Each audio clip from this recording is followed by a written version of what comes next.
Over the last 20 years, China has been copying the West in numerous ways. It still does things like do copies of Range Rovers and all kinds of funny looking designs, which are an obvious copy of a Western made car. But now General Motors is saying it's going to return the favor and copy this one thing from China. Hello, my friends. Welcome to the channel.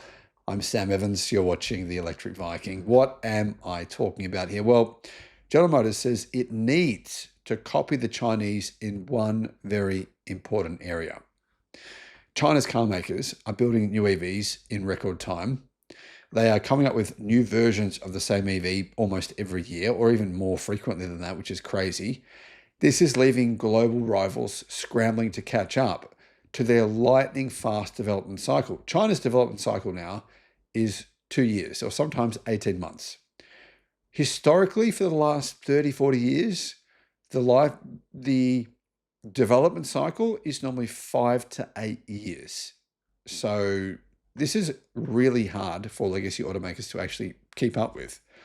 Chinese automakers now develop entirely new models from scratch in around 22 months. And General Motors admits they can't compete with this. The auto industry has entered an entirely new phase, one where old hierarchies no longer guarantee dominance. CarScoop says that long gone are the times when legacy automakers could dismiss emerging new rivals from China. And the truth is, Chinese EVs used to be kind of crap. They did. And within the space of about 10 years, they went from being crap to being better, usually better than non-Chinese EVs. And in some cases, much better for the price. General Motors knows it needs to move faster and, think quicker to keep pace with China's electric vehicle powerhouses. According to its president, that means building new models at a speed that would once have seemed virtually impossible. On average, a new model from a Chinese EV brand has a typical development cycle of around 22 to 24 months, sometimes even quicker than that. That's much quicker than the 36 to 48 month average for Western automakers. GM President Mark Roos knows that the speed of its new competitors is something that they desperately need to match. I would say we can learn a lot from the speed, he told Inside EVs during a recent podcast. I don't think that copying each other and trying to price each other out of the market is necessarily a great thing. That's a good point. Royce said that Chinese brands often use the same base of suppliers and can quickly adopt innovations, helping to speed up development times. However, he acknowledged it can be difficult for these car makers to make money unless they also sell batteries. In other words, General Motors is saying, well, they don't make much money. We do. That could change, though, very soon. Chinese automakers are taking more and more market share from the West every single week. They benchmark the heck out of each other, he said, and then they will copy it and put it into production. So it's a very rapid cycle because of that, he said. There are a lot of companies that come and go, and they come and go often. Unless you're selling batteries, it's a pretty tough financial deal to make money over there.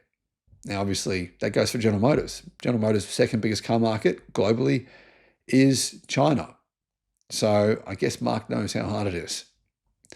GM is far from the only car manufacturer that needs to speed up development times. Last month, Audi said it was going China speed because it's using Chinese companies to make its cars over there, so that kind of makes sense. With the development of the next generation TT, aiming to launch it just 30 months after the project was approved. Like I said, though, SAIC are basically making that car, SAIC, which is a Chinese state-owned conglomerate. So I'm not sure Audi can really take a lot of credit for the speed up in development of that car, considering they aren't really the ones doing it. Anyway, less than 2 weeks later, BMW raised the stakes, claiming that even Chinese firms can't match its momentum as it develops new class vehicles. Now, considering the tech in the new class vehicles is very good, but nowhere near some of the tech we're seeing in China, I'd say that most people would have laughed at that. My solar and batteries. I've got a 50 kilowatt hour battery here, and I've got a big solar array. So I pay $0 for electricity. That's including charging my electric car.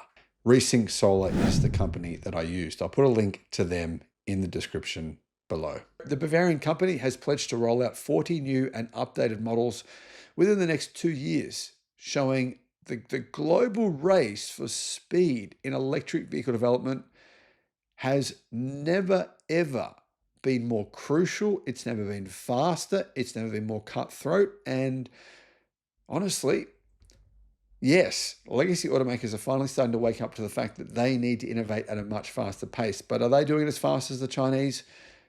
No, absolutely not. And certainly not BMW. Anyway, guys, let me know, what are your thoughts on this? How do you think legacy automakers are going? Do you think that they'll be able to compete against the Chinese, in 1 or 2 years, speed up their development cycles in order to match the Chinese? I very much doubt it, but let me know what your thoughts are. And also share this video with someone else who you think might need to know about this information. Thanks for watching.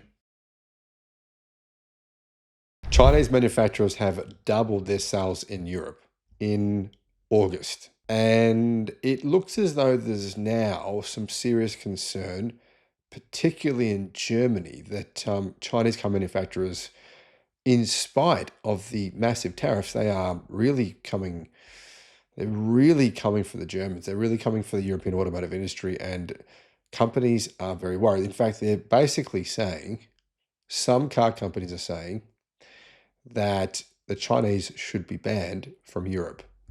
YouTube's new algorithm means that you're often not getting all of our videos in your feed. There's 7,500. I'm pretty sure you're probably not seeing a lot of them. In the description, there is a link to our newsletter. Click on that and you can get an update every day of all the latest news in the electric car industry. Hello, my friends. Welcome to the channel. I'm Sam Evans. You're watching the Electric Viking. And Chinese automakers have doubled their passenger car sales in Europe in August compared to the same month last year. Doubling of sales is, well, it's a pretty big increase, right? This was the fourth consecutive month in which the combined market share in the, Europe plus EFTA markets and the United Kingdom exceeded 5%. In other words, this data is for all of Europe, including the United Kingdom, including Northern Europe. This data is really, really interesting because it shows you that Chinese car makers have increased market share all across the entire European continent. A key driver was plug-in hybrids, which are not taxed the same as EVs.